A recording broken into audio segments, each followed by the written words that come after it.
I think of me and Shelly. See, she's my type of hype, and I can't stand when brothers tell me that I should quit chasing and look for something better. But the smile that she shows makes me a go-getter. I haven't gone as far as asking if I could get with her. I just played love by ear and hope she gets the picture. I'm shooting for her heart, got my finger on the trigger.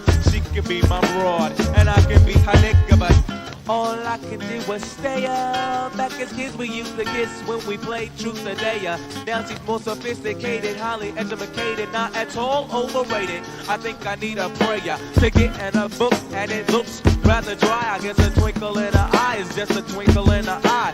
Although she's crazy stepping, I'll try and stop the stride, cause I won't have no more of this path to be by. And I must voice my opinion, can't be pretending she didn't have me. Sprung like a chicken, chased my tail like a doggy. She was kind of like a star, thinking I was like a fan.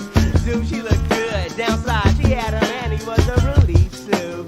A Lincoln poop. She told me soon your little birdie's gonna fly the coop. She was a flake like corn, and I was born not to understand. But let the past I have